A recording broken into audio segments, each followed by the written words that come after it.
What do you feel that people are going to take away from this discussion? And what have you distilled that's important about it?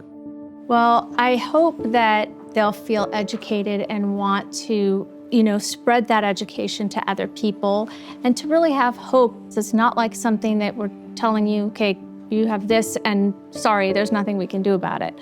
We can help treat this. And I think that's really important to know, no matter what the non-motor symptom is, but really it depends on the interaction between the healthcare provider and the patient and knowing. I always tell my patients, if you don't tell me, I can't help you. So the fine doesn't help, even though I know it's not true. Yeah. My doctor said, or a lot of people have said prior to me talking to my doctor, if I don't bring it up to my doctor, how is he gonna know? So, once I did, and it made it so much easier to talk about it after I did, because I was hesitant because I thought, what if this can't be fixed? What if this is my new normal? Be as proactive as you can with your healthcare team. These are people that are there to help you. And a lot of times with hallucinations and delusions, I think people just don't know where to go or the right questions to ask. And not that there is a right question. I mean, after I had gone through the process myself, where, I did talk to people and found out the earlier that I had shared things, the better we address things. Hallucinations and delusions, I have found that when I have shared with support groups or things like that after the fact, that people are willing to talk about them. Sometimes it has to be brought out. I can certainly understand why, so many people don't talk about them because they're uncomfortable. Nobody wants to talk about something that's uncomfortable or that might be embarrassing or that, my friend down the street isn't gonna wanna go outside and play basketball anymore with me because I'm hallucinating or having delusions. I would just tell people, be as proactive as you can because in the end, you're only going to be a step ahead. It really helps sometimes put things in writing.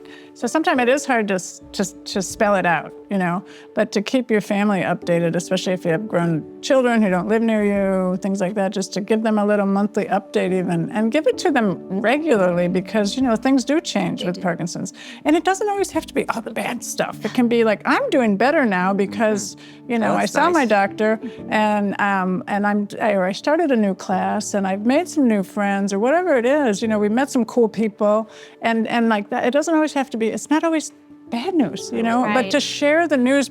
I started taking notes on everything and keeping it like a diary of kind of what was going on because I would get to the doctor and, the first thing the doctor would say is, how you doing? And I would say, oh, great, everything's good. Yeah. Everyone's fine. and then I would leave and I would go, why didn't I say all the 15 things? We set a pretty firm no boundary rule about Parkinson's right after I was diagnosed on both sides. And just everybody can ask any question at any time or bring up any concern.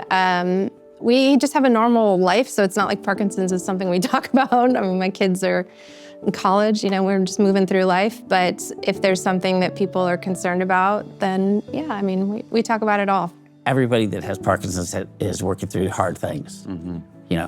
This unfortunately with hallucinations and delusions just makes it a little bit harder. Yeah.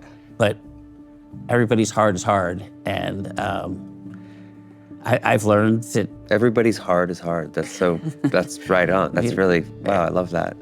I think that there's real power in making sure that people understand they're not alone when it comes to this or anything in this world, that, there's always somebody else who's carrying a similar bag of rocks around. They might have different color rocks in their bag, but they're rocks. And it isn't easy. This, I think, touched on a number of different topics that I think in a lot of households are taboo and a lot of folks might be reticent to broach or discuss. The line I'm gonna take away from this thing, and I think is so beautiful and profound, is everyone's hard is hard. That is so true.